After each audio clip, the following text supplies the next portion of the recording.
కాలేయాన్ని కబలించే శత్రువుల్లో hepatitis ఇన్ఫెక్షన్లు ముందు వరుసలో ఉంటే ఆ తర్వాత క్యాన్సర్ ఉంటుంది. కొన్ని రకాల ఇన్ఫెక్షన్లు కావచ్చు, గాడి తప్పిన మన ఆహారపు అలవాట్లు కావచ్చు, మద్యపానం వంటి వ్యసనాలు కావచ్చు. ఇవన్నీ కాలేయాన్ని క్రమంగా క్యాన్సర్ ఊబిలోకి నెట్టేస్తున్నాయి. కాలేయ క్యాన్సర్కు ఇవాళ కీమోథెరపీ, రేడియేషన్ మొదలుకొని సర్జరీ వరకు చాలా చికిత్సలే అందుబాటులో ఉన్నాయి. అయితే ఈ సంప్రదాయ చికిత్సలతో పొంచి ఉన్న ప్రతికూలతలను అధిగమిస్తూ ఇటీవలి కాలంలో ఇమ్యునోథెరపీ, అబ్లేషన్, ట్రాన్స్ ఆర్టీరియల్ థెరపీ వంటి సరికొత్త చికిత్సలు అందుబాటులోకి వచ్చాయి. కాలేయ క్యాన్సర్కు అందుబాటులోకి వచ్చిన ఆధునిక చికిత్సల గురించి డాక్టర్ని అడిగి ఇప్పుడు తెలుసుకుందాం.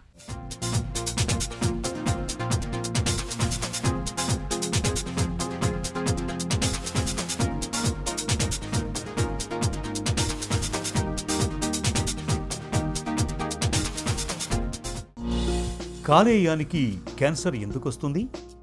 క్యాన్సర్స్లో లివర్ క్యాన్సర్ అనేది 8th మోస్ట్ ఇంపార్టెంట్ క్యాన్సర్, అంటే 8th మోర్ ప్రివలెంట్, ఎక్కువగా వచ్చే క్యాన్సర్. అందులో హెచ్సిసి అనేది హిపాటోసెల్యులార్ కార్సినోమా. ఇది most prominent and most common cancer in the liver క్యాన్సర్లో. సో ఇది యాజ్ ఐ టోల్డ్ యూ, ఈ మన లైఫ్ స్టైల్ బాగా చేంజ్ అయిపోయింది. మన ఫుడ్ హ్యాబిట్స్ కూడా బాగా చేంజ్ అయిపోయాయి. ఈ ఫాస్ట్ ఫుడ్స్ తినడము, తర్వాత ఏరేటెడ్ డ్రింక్సే కానీ, అంటే ఈ కూల్ డ్రింక్స్, తర్వాత ఆల్కహాల్ ఎక్కువగా తీసుకోవడం వల్ల కానీ, హెపటైటిస్ బి అండ్ సి అనేది బాగా కారణాలు ఈ లివర్ క్యాన్సర్ రావడానికి. సో ఇది ఎక్కువగా ఈ లైఫ్ స్టైల్ అండ్ ఈ ఫుడ్ హ్యాబిట్స్ వల్ల ఎక్కువగా వస్తుంది. And hepatitis is also one of the things అనమాట. సో ఇవి ప్రివెంట్ చేయగలిగితే మనకి చాలా వరకు ఈ లివర్ కండిషన్ నుంచి మనం క్యాన్సర్ రాకుండా మనం ఆపగలిగిన వాళ్ళం అవుతాము. కాలేయ క్యాన్సర్కు చికిత్స ఎలా ఉంటుంది? హెపటైటిస్ బి అండ్ సి కామన్గా వస్తుంది. వచ్చినా కానీ మనకు దాన్ని ముందుగా డయాగ్నోసిస్ చేసుకొని ఎర్లీగా ట్రీట్మెంట్ చేసుకుంటే మనం క్యాన్సర్ స్టేజ్ వరకు వెళ్ళము. అంటే సిరోసిస్ స్టేజ్ అనేది మనం అక్కడ వరకు వెళ్ళము. అండ్ ఆ chances of turning to cancer అనేది చాలా తక్కువగా. సో మనం ఇది నెగ్లెక్ట్ చేసినప్పుడు ఈ నార్మల్ హెపటైటిస్ అనేది క్యాన్సర్గా మారుతుంది. క్యాన్సర్గా మారినప్పుడు ఇనిషియల్ స్టేజెస్లో చిన్నగా ఉంటుంది, మనం మెడిసిన్తో ట్రీట్మెంట్ చేయొచ్చు. బట్ నెగ్లెక్ట్ చేయడం వల్ల అది పెద్ద గడ్డగా మారుతుంది. మారినప్పుడు దాన్ని ట్రీట్మెంట్ చేయడం అనేది చాలా కష్టమవుతుంది. అండ్ అది లైఫ్ థ్రెటనింగ్ కూడా అవుతుంది. అండ్ లివర్ ట్రాన్స్ప్లాంట్ చేసినా కానీ పెద్ద సక్సెస్ రేట్ ఉండకపోవచ్చు. కాలేయంలో క్యాన్సర్ను ఎలా నిర్ధారిస్తారు? దీన్ని అలానే చూసుకుంటూ ఉంటే మనము డయాగ్నోసిస్ చేయాలంటే, అంటే స్కాన్స్ చేసి ఏంటి అసలు ఇది తెలుసుకోవడానికి ప్రూవ్ చేయాలనుకుంటే సింపుల్గా అయితే మనం అల్ట్రాసౌండ్ స్కాన్ చేస్తాము. ఇది రెగ్యులర్గా చేయాల్సిన స్కానే. హెపటైటిస్ ఉన్న పేషెంట్స్ రెగ్యులర్గా అల్ట్రాసౌండ్ స్కాన్స్ చేయించుకోవాలి. సిరోసిస్ అనే స్టేజ్ రాకుండా, దాన్ని మళ్ళీ క్యాన్సర్ గడ్డలుగా రాకుండా మనము ముందే డిటెక్ట్ చేయడానికి ఈ అల్ట్రాసౌండ్ స్కాన్. ఇంకా అడ్వాన్స్డ్గా వెళ్ళాలంటే సిటీ ట్రైఫేజ్ లివర్ అంటాము. అంటే కాంట్రాస్ట్ ఇచ్చేసి ఆ లివర్లో ఉండే ఆ గడ్డలను తొందరగా డిటెక్ట్ చేయడానికి అవుతుంది. తర్వాత ఎంఆర్ఐ కూడా చేయగలుగుతాం. మనం ఎంఆర్ఐ చేస్తే కూడా కొన్ని స్టేజెస్లో, వెరీ ఎర్లీ స్టేజ్లో కూడా మనం ఇంకా డిటెక్ట్ చేసిన వాళ్ళం అవుతాము. బట్ ఇవన్నీ చేసినా కానీ మనం ప్రూవ్ చేయడానికి బయాప్సీ అనేది చేయాల్సి ఉంటుంది. బయాప్సీ అనేది చాలా సింపుల్ నీడిల్ టెస్ట్. ఎందుకంటే ప్రతి గడ్డ క్యాన్సర్ కాకపోవచ్చు. సో మనం ఈ నీడిల్ టెస్ట్ చేసినప్పుడు, మనకు డౌట్ ఉన్నప్పుడు ఈ నీడిల్ టెస్ట్ చేసినప్పుడు అది ప్రూవ్ చేస్తుంది మనకి అది క్యాన్సరా కాదా అనేది. కాలేయ క్యాన్సర్కు కొత్తగా వచ్చిన చికిత్సలేంటి? మనకి ట్రీట్మెంట్ ఆప్షన్స్ అయితే మనకి ఎర్లీగా డిటెక్ట్ చేస్తే, సిరోసిస్ స్టేజ్లోనే కానీ హెపటైటిస్ స్టేజ్లోనే కానీ డిటెక్ట్ చేస్తే మనం మెడిసిన్స్ తోటి చాలా వరకు కంట్రోల్ చేయొచ్చు. అండ్ క్యాన్సర్ స్టేజ్కి వెళ్లకుండా ఆపేయగలుగుతాము. అండ్ ఈవెన్ ఇనిషియల్ స్టేజెస్లో కూడా చాలా వరకు మెడిసిన్తో మనం దాన్ని ట్రీట్ చేయగలుగుతాం. బట్ ఒకసారి క్యాన్సర్ అని ఎస్టాబ్లిష్ అయింది, ఒక చిన్న గడ్డ ఉంది, సో ఎర్లీగా డిటెక్ట్ చేసినప్పుడు మనం దాన్ని సింపుల్ సర్జరీ, అంటే లోబెక్టమీ ఆర్ హెపటెక్టమీ అనేది చేస్తాం. అంటే ఆ క్యాన్సర్ వరకు మనం సర్జరీ చేసేసి తీయగలిగితే that is the best thing అన్నమాట. అంటే క్యాన్సర్ అనేది అవుట్ ఆఫ్ ద బాడీ అయిపోయినట్టే ఆల్మోస్ట్. బట్ ఒక్కోసారి ఆ స్టేజ్ అనేది ఇంకా కొంచెం పెరిగినట్టుగా ఉంటే లివర్ ట్రాన్స్ప్లాంట్ అనేది చేయొచ్చు. కాకపోతే ఈ స్టేజ్ మనకి చాలా వరకు ఏంటంటే ఈ స్టేజ్ దాటిన తర్వాత వస్తారు పేషెంట్స్. సో వీళ్ళలో ఏంటంటే మనము ఇప్పుడు అడ్వాన్స్గా ట్రీట్మెంట్స్ ఏంటంటే మనకి ట్రెడిషనల్గా ఉండేటి కీమోథెరపీ, రేడియోథెరపీ, ఇవన్నీ మనకి ఇమ్యూనోథెరపీ అనేది ఇవన్నీ రెగ్యులర్గా ఉండే ట్రీట్మెంట్స్. దీంట్లో ఏంటంటే ఈ కీమోథెరపీ ఇచ్చేది మనము టార్గెటెడ్గా లివర్కి ప్రాబ్లం ఉంటే లివర్కే ఇవ్వడానికి కుదరదు. సో అది మెడిసిన్ ఇచ్చినప్పుడు శరీరంలో అంతా వెళ్తుంది. సో వెళ్ళినప్పుడు ఈ క్యాన్సర్ డ్రగ్ అనేది కొంచెం పవర్ఫుల్ డ్రగ్ ఉన్నప్పుడు ఇది శరీరం అంతా వెళ్ళినప్పుడు దాని రిలేటెడ్ సైడ్ ఎఫెక్ట్స్ కూడా ఉంటాయి. బట్ చాలా వరకు ఏంటంటే ఈ క్యాన్సర్ ఫుల్ బాడీ స్ప్రెడ్ అయి ఉండదు, ఓన్లీ లివర్ వరకే ఉంటుంది. సో అలాంటప్పుడు మనము బాడీని ఫుల్ క్యాన్సర్ డ్రగ్కి ఎక్స్పోజ్ చేయాల్సిన అవసరం లేదు. సో దీంట్లోనే నా అడ్వాన్స్ ట్రీట్మెంట్స్ ఏంటంటే ఎంబోలైజేషనే కానీ అబిలేషన్ థెరపీయే కానీ ఇవి వస్తాయన్నమాట. రేడియేషన్, సెలెక్టివ్ రేడియేషన్ కూడా వస్తుంది.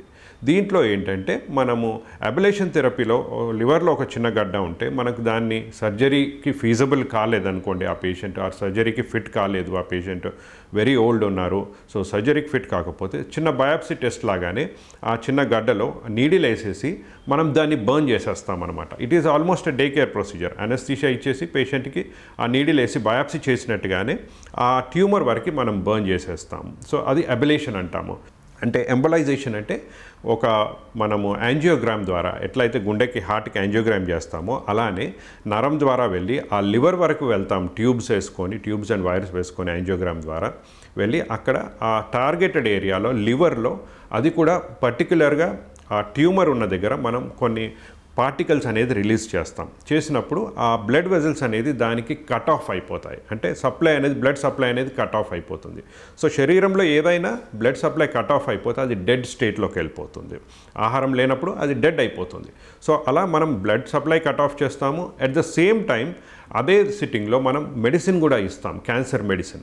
అందులోనే ఇచ్చినప్పుడు డ్యూయల్ ఎఫెక్ట్ ఉంటుంది. అంటే బ్లడ్ సప్లై కట్ ఆఫ్ అవ్వడం వల్ల అది డెడ్ అవుతుంది, అలానే క్యాన్సర్ సెల్కి మనం టార్గెటెడ్గా మెడిసిన్ ఇచ్చిన వాళ్ళం అవుతాం. ఇచ్చినప్పుడు ఆ డెడ్ సెల్స్ కూడా ఇంకా ఎఫెక్టివ్గా డెత్ అవుతాయి అన్నమాట. సో ఇది టార్గెటెడ్ కీమోథెరపీ, అంటే ట్రాన్స్ ఆర్టీరియల్ కీమోథెరపీ.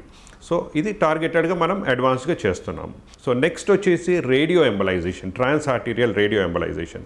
ఇది ఏంటంటే మనం రేడియేషనే very as close to the body, అంటే ఇంకా ట్యూమర్ లోపలికి వెళ్ళిపోయి ఈ రేడియేషన్ ఇచ్చేస్తాం.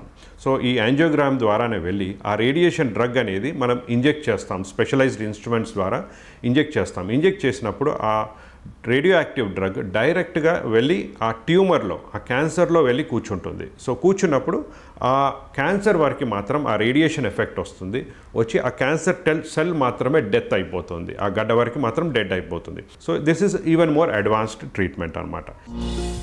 కాలేయ క్యాన్సర్కు ఆధునిక చికిత్సలతో ఉన్న ప్రయోజనాలేంటి?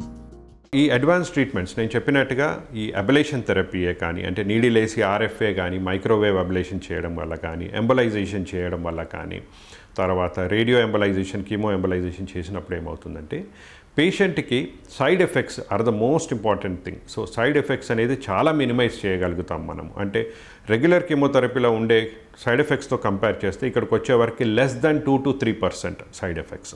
అండ్ ఎఫెక్టివ్ ట్రీట్మెంట్, అంటే రెగ్యులర్ కీమోథెరపీ, రేడియోథెరపీలో నెంబర్ ఆఫ్ సైకిల్స్ ఉంటాయి, 5 cycles, 10 cycles, 15 cycles, 20 cycles ఉంటాయి.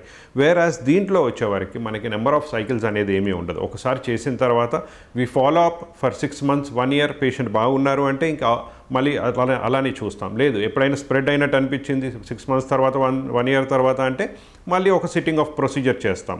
So number of frequent cycles అనేవి ఉండవు, సైడ్ ఎఫెక్ట్స్ అనేది వెరీ మినిమైజ్. అండ్ పేషెంట్ కూడా చేసిన ఒకరోజు మాత్రమే హాస్పిటల్లో ఉంటారు, నెక్స్ట్ డే ఈ పేషెంట్ ఇంటికి వెళ్ళిపోవచ్చు. అంటే ఈ హాస్పిటలైజేషన్ అనేది వెరీ మినిమలైజ్ అవుతుంది.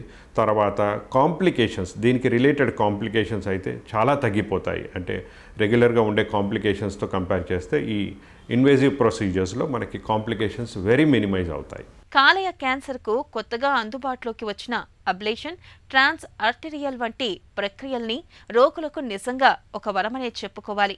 వీటి సాయంతో క్యాన్సర్ కణితులను చాలా వరకు సమూలంగా నాశనం చేయొచ్చు అనడంలో సందేహం అక్కర్లేదు.